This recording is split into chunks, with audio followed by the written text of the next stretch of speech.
Mukunda jewellery Hanamkonda ప్రారంభోత్సవ offer flat 20% VA December 14 నుండి 22 వరకు. వాళ్ళని నయ్యం వెంటాడేవాడు, మీకు ఎదురుపడ్డాడు ఎప్పుడైనా? ఎదురుపడ్డాడంటే ఈయన లొంగిపోయినాక ఒక సంవత్సరానికి పిలిపించిండు. ఈయన ఫోన్ చేసి ల్యాండ్ ఫోన్ ఉండే మాకు ఇంట్లో, పిలిపించి నువ్వు రావాలి అంటే పోయిండు.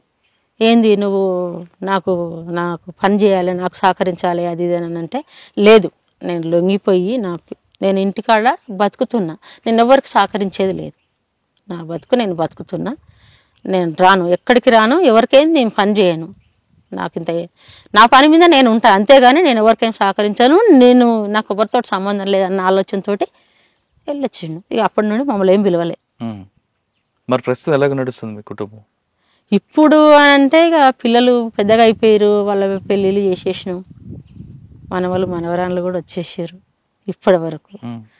ఇక మేము ఇద్దరం ఇంటి దగ్గరనే వ్యవసాయం చేసుకుంటూనే ఉంటున్నాం ఇప్పుడు.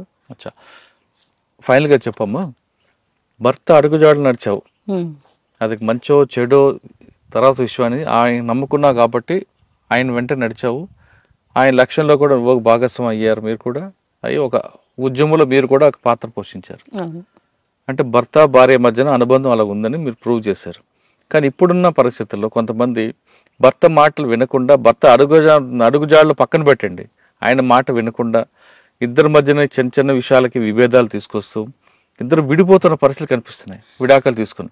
అటువంటి తీసుకున్న వాళ్ళకి మీరు ఇచ్చే సమాధానం ఏంటి? నా సమాధానం ఏంటంటే, ఇప్పుడున్న యువత, ఇప్పుడున్న లెక్కలు ఎట్లున్నాయంటే, ఉమ్మడి కుటుంబాలు లేవు.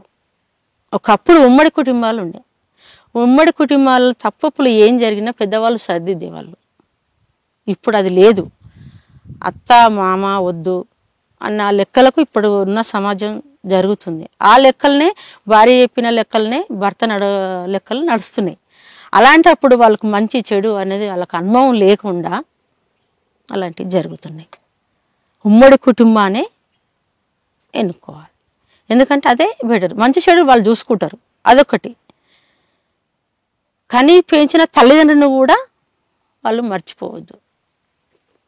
భార్యను కూడా ఎలా చూడాలని అంటే, మనం నమ్ముకొని వచ్చింది కాబట్టి ఆమెను కూడా మంచిగా చూసుకోవాలి, అంతే. ఇంకొకటి, తల్లిదండ్రిని ఎట్లా చూడాలి అని అంటే, కష్టపడి బాధపడి మా పిల్లల్ని మమ్మల్ని సాత్తారు, రేపు చేతగన్నాడు అన్న ఆలోచన వాళ్ళకు ఉంటుంది. చాలా కష్టపడి వాళ్ళు జాతారు, వాళ్ళ భవిష్యత్తు మంచిగా ఉండాలని వాళ్ళు కోరుకుంటారు. కానీ వీళ్ళు ఇప్పటి లెక్కలు ఎట్లున్నాయనంటే, రేపు అంటే ఊరికొక్కటి వృద్ధాశ్రమం జరుగుతుంది, ఊరికొక్కటి అనాథ ఆశ్రమాలలో వదిలిపెట్టేసి వస్తారు. అది ఎంతవరకు కూడా కరెక్ట్ కాదు.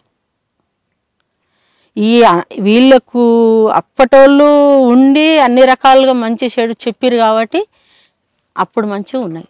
ఇప్పుడు ఆ లెక్కలు లేవు కాబట్టి ఇలా జరుగుతున్నాయి. అయితే ఏం జరిగింది అని అంటే, ఈయన పిల్లల కోసం లొంగిపోవడం జరిగింది. లొంగిపోయినప్పుడు ఏమైందంటే, కేసులు ఒక 2 కేసులు బుక్ చేశారు. 2 కేసులే పెట్టినప్పుడు తీసుకొచ్చారు. అంటే ఆ లొంగిపోయడానికి ముందు రోజు నేను తన దగ్గరికి వెళ్ళాలనుకున్నప్పుడు పోచంపల్లి ఒక పోలీసు నా ఎమ్మడి ఫాలో అయిపోయారు, పట్టుకుందామని. తెల్లారితో లొంగిపోతాడు.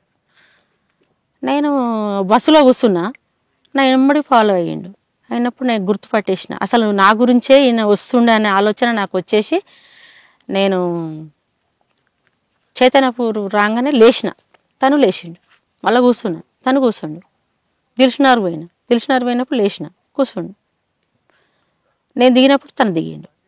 నేను ఎటు వెళ్తే అటు నా ఎమ్మడే వచ్చేస్తుండు. నేను వెనక మళ్ళీ చూస్తే తను వెనక మళ్ళీ వస్తుండు. అని నేను గుర్తించిన, నా ఎమ్మడి ఫాలో అవుతారని అర్థమైంది. అయితే నన్ను గుర్తుపట్టిందని చెప్పేసి తనేం చేసిండంటే, తన అక్కడ ఉండి ఇంకో వ్యక్తిని పంపించేసినప్పుడు ఇదేదో ఉన్నట్టుందని చెప్పేసి నేను సుధా నరసింహుల హాస్పిటల్ అని ఉండే, అక్కడికి పోయి నేను తప్పించుకొని ఒక ఆటో పిలిపించుకొని అక్కడ కూర్చొని నేను వెళ్ళిపోయాను. నేను దగ్గరికి వెళ్ళిపోయినాక కూడా మళ్ళీ తెల్లారి ఒక వ్యక్తిని కలిసేది ఉండే. మనం కలవాలి అని అనుకున్నప్పుడు కోటికి వచ్చినప్పుడు ఆడ పోలీసు అయినా నన్ను గుర్తుపట్టింది, తనని గుర్తుపట్టలేదు. నేను పక్కకు వెళ్ళిపోయి ఏమనంటే, నన్ను ఫాలో అవుతారు పోలీసు వాళ్ళు, నువ్వు నాతోటి మాట్లాడకని చెప్పేసి నేను కొంచెం సైగా లెక్క మాట్లాడినప్పుడు తను నా దగ్గరికి రావడం లేదు, మాట్లాడడం లేదు. ఇద్దరం కలిసి బస్సు ఎక్కినప్పుడు ఆయన బస్సు చుట్టూ తిరిగి మమ్మల్ని పట్టుకుందామని ఈడంగా ఎక్కినప్పుడు మేము ఈడంగా దిగి పక్క బస్సు ఎక్కి అది వెళ్ళిపోతూనే ఉంది.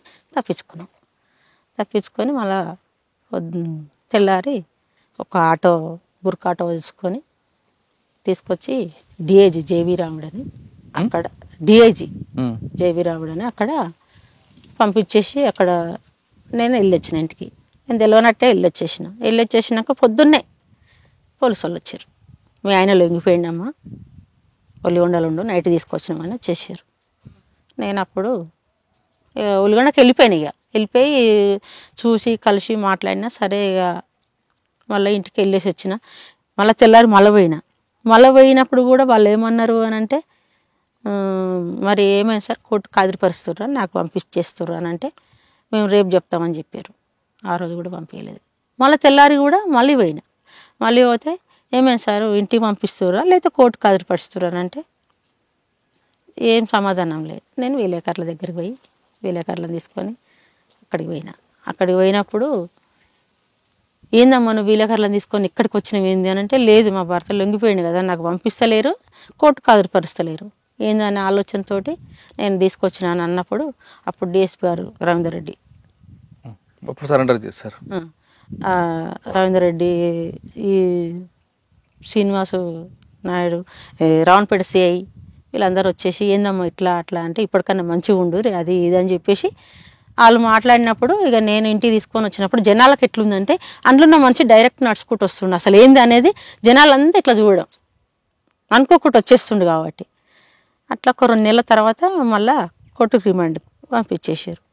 14 కేసులు పెట్టిరు. అప్పుడు 14 కేసులు పెట్టినప్పుడు ఏం చేయాలి, ఎవరు లేరు నాకు తోడు, నేనే ఆ 14 కేసులకు 3 లాయర్లను పెట్టిన.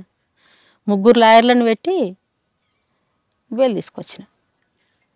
3 లాయర్లను పెట్టి ఇక్కడ పిల్లల్ని చూసుకోవాలి, అక్కడ తనని చూసుకోవాలి, అక్కడ ఒక ట్రాక్టర్ ఉంటే ట్రాక్టర్ కూడా సీల్ చేసేసారు. ట్రాక్టర్ కూడా సీల్ చేసినప్పుడు దానికి కూడా అప్పీల్ పెట్టుకొని ట్రాక్టర్ కూడా బయటకు తీసుకొచ్చిన. ఎన్నో సీల్ అయినాయి కానీ బయటికి రాలే, నేను తీసుకొచ్చేసిన. అది ఎందుకంటే ఇక నేను చాలా కష్టపడ్డా, అదే మాకు ఆధారం అని. అంటే అట్లాంటి చాలా జరిగినాయి, చాలా ఉన్నాయి. అది చిన్న చిన్న విషయాలకే విడాకుల వరకు రావడానికి ప్రధాన కారణం ఉమ్మడి కుటుంబ వ్యవస్థ పూర్తిగా చిన్నాభిన్నం అవడం అంటున్నారు సత్తమ్మ. ఆమె చెప్తున్నట్లుగా గతంలో ఉమ్మడి కుటుంబం ఉంటే అత్త, మామ, ఆడబడుచు, పిన్ని, చిన్నాన్న వీళ్ళందరూ ఉండేవారు.